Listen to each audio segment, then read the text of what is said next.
जो सरकार आपके अधिकारों को लूटने का काम कर रही है, उस सरकार को मिट्टी में मिलाने का काम भी 2000। तो जय भीम, नमो बुद्धाय। पहले तो ये वीडियो देखिए, हमारे चंद्रशेखर भाई जी ने क्या बोले हैं। वीडियो को पूरा देखिए। वीडियो अच्छा लगे तो लाइक करें, चैनल को सब्सक्राइब करके शेयर करें और कमेंट में एक जय भीम जरूर लिखें। फिर मिलते हैं एक नेक्स्ट वीडियो में। तब तक के लिए जय भीम। बेटियों की रक्षा नहीं कर पा रही है, गरीबों, दलितों, पिछड़ों, आदिवासियों, मुसलमानों की रक्षा नहीं कर पा रही है, वो सरकार कानून व्यवस्था का ढिढोरा पीटना बंद करे। अगर आप रक्षा नहीं कर पा रहे मुख्यमंत्री, तो पद से इस्तीफा क्यों नहीं देते, कुर्सी छोड़ क्यों नहीं देते, कुर्सी खाली क्यों नहीं कर देते, क्यों कुर्सी चिपके हुए। सांप भी चंदन के पेड़ से नहीं लिपटता, जिस तरह से आप कुर्सी से चिपटे हुए हो। जनता ने आपको इतनी बार मौका दिया और आपने हमेशा जनता को धोखा दिया। ये मौका मिलने पे धोखा का काम अब इसमें बिहार में बंद होने वाला है। मान्यवर काशीराम साहब कहते थे कि आरक्षण से लेंगे, एसपी डीएम वोट से लेंगे, सीएम पीएम। उन्होंने ये भी कहा कि मान लो तो हार और ठान लो तो जीत।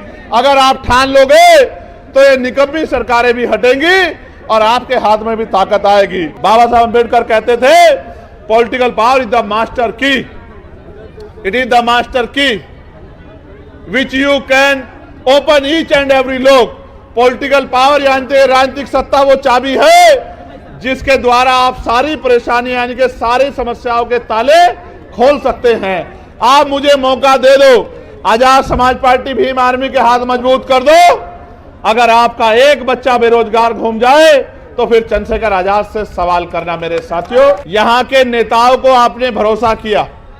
आप चुनाव से पहले वो आपकी गली में आते हैं, आपके पैर पकड़ते हैं, आपको चाचा, ताऊ, भाभी, बहन, चाची, ताई, पता नहीं क्या क्या शब्द कहते हैं, शराब पिलाते हैं, मिठाई खिलाते हैं, कपड़ा लुटाते हैं, सारे काम करते हैं। क्यों? क्योंकि बाबा साहब अम्बेडकर ने अपने 4-4 बच्चों के कुर्बानी देके आपकी उंगली में वो शक्ति दी है, जिसको चाहे कुर्सी पे बिठा दो और जिसको चाहे कुर्सी से गिरा दो। अगर ये वोट की शक्ति आपके पास नहीं होती सम्मानित साथियों, तो आपकी बस्तियों में पैर रखने के लिए कोई नहीं जाता। ये बाबा साहब अम्बेडकर के संघर्षों का परिणाम है कि चुनाव के बीच में, चुनाव के समय ये लोग आपके बीच आते हैं, लेकिन चुनाव के बाद क्या, 5 साल तक आप लोग इंतजार करते हैं कि नेता दोबारा दिखाई दे जाए, लेकिन नेताजी दोबारा नहीं आते। आप उनके दरवाजों पर जाते हो तो वो गेट बंद कर लेते हैं और ये कहते हैं कि नेताजी यहां नहीं है।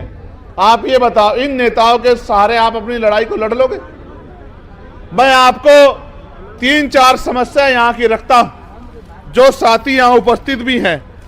एक समस्या जो बड़ी समस्या है वो हमारे होमगार्ड के भाइयों की है।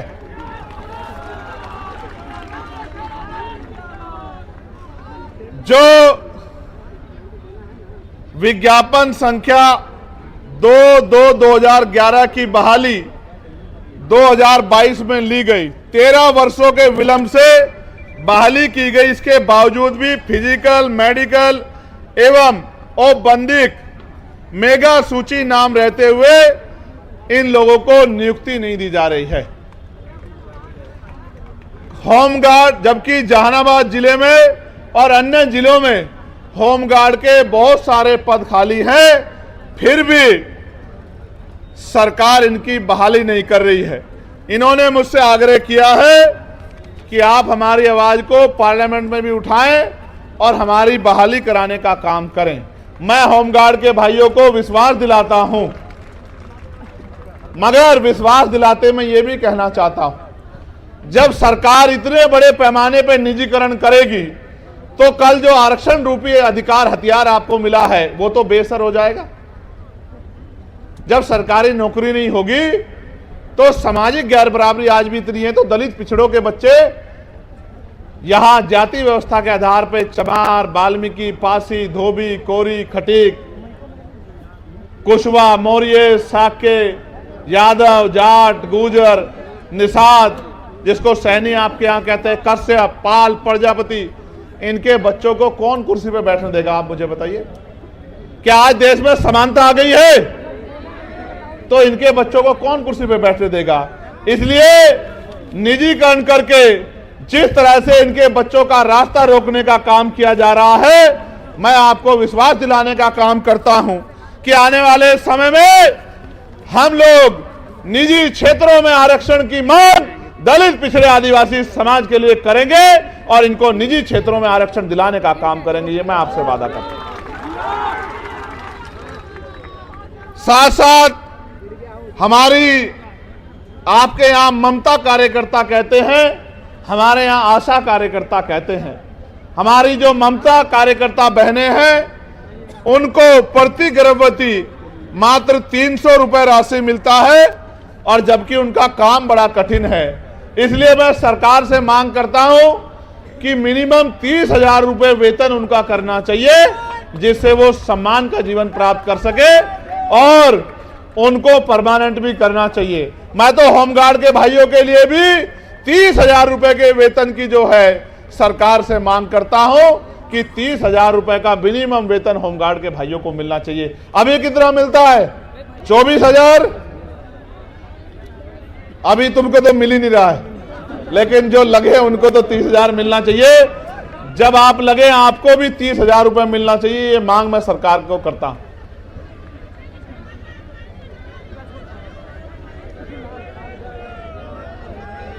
ज्वाइनिंग नहीं हो रही है ना? ज्वाइनिंग भी होगी, और जिस दिन ज्वाइनिंग होगी आप लोग बहुत बहुत धन्यवाद भी चंद्रशेखर आजाद का और भीम आर्मी आजाद समाज पार्टी का करोगे, चिंता मत करो।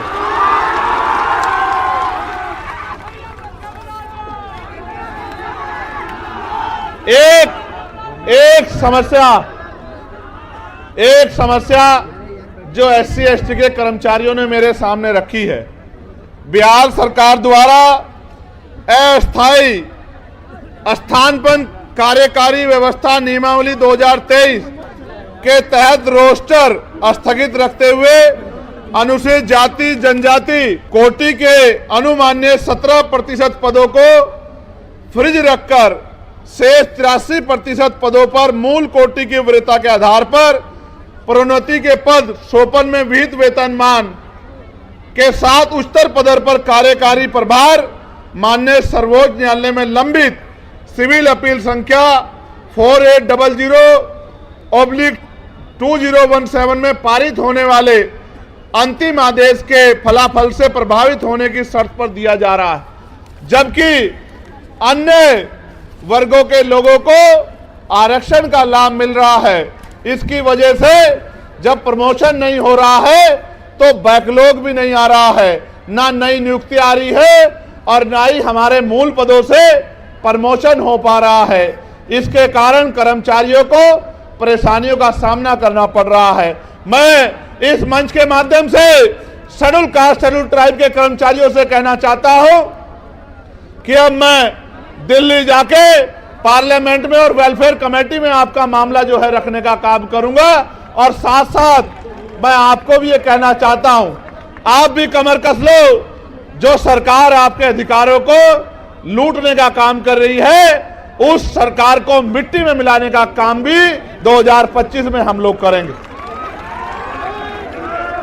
एक यहां बड़ी समस्या जो जमीन की है, भूमि सर्वे के नाम पे सरकार जो है, सरकार ने वादा तो किया था कि हम 3 डिसमिल जमीन देंगे, लेकिन सर्वे के नाम पे, जैसा मैंने आपको पहले कहा कि 14 अगस्त को हम लोग अंग्रेजों के अधीन थे, 15 अगस्त को आजाद हुए, लेकिन 14 अगस्त को अगर किसी पे 1 गज जमीन नहीं थी तो 16 अगस्त 1947 को भी 1 गज जमीन नहीं आ पाई थी। सरकारी जमीनों पे ही गरीब लोग रहते थे। 70 साल से जिस जमीनों पे लोग रह रहे हैं, सर्वे के नाम पे वो जमीनें छीन के पैसे वालों को, जमींदारों को, ताकतवर लोगों को, सामंतियों को देने का काम यही निकम्मी नीतीश कुमार जी की सरकार करने का काम कर रही है, डबल इंजन की सरकार करने का काम कर रही है।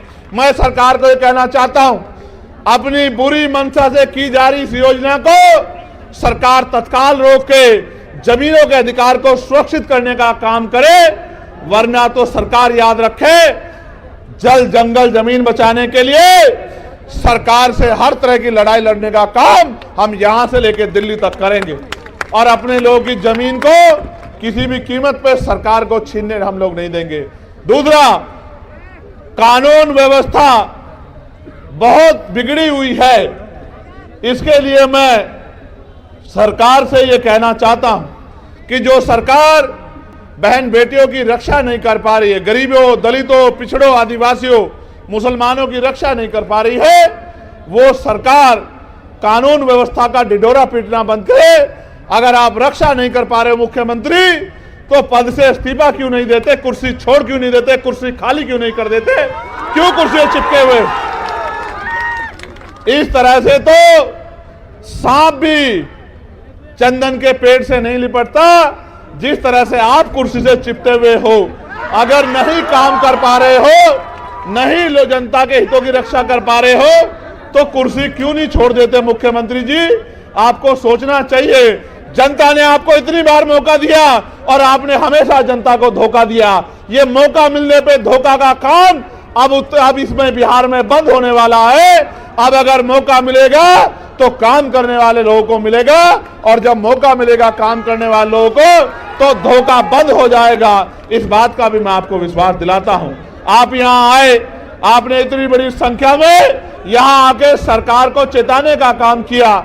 मैं दोनों हाथ जोड़ के आपका धन्यवाद करता हूं। मैं ये मानता हूं कि आपने पिछले 7-8 साल में बहुत मेहनत की है। आपने अपनी मेहनत के बदौलत इस नीले झंडे को गांव-गांव तक पहुंचाने का काम किया है। अभी भाई ददन जी भी कह रहे थे, जौहर साहब भी कह रहे थे, अमर ज्योति जी और भाई कमल वालिया जी भी कह रहे थे कि अब आपकी परीक्षा का समय आ गया है। आने वाले 8-10 महीने संघर्ष के महीने हैं। जिस तरह आज आप बड़ी संख्या में जुटे हैं, यहां से जब आप घर लौटेंगे तो चैन से नहीं बैठना, क्योंकि अधिकार मांगने से नहीं मिलते, अधिकार छीनने पड़ते हैं और छीनने के लिए शक्ति बनानी पड़ती है। मान्यवर काशीराम साहब कहते थे, जिसकी जितनी संख्या भारी उसकी उतनी हिस्सेदारी। और उन्होंने ये भी कहा कि आरक्षण से लेंगे, एसपी डीएम वोट से लेंगे, सीएम पीएम। उन्होंने ये भी कहा कि मान लो तो हार और ठान लो तो जीत।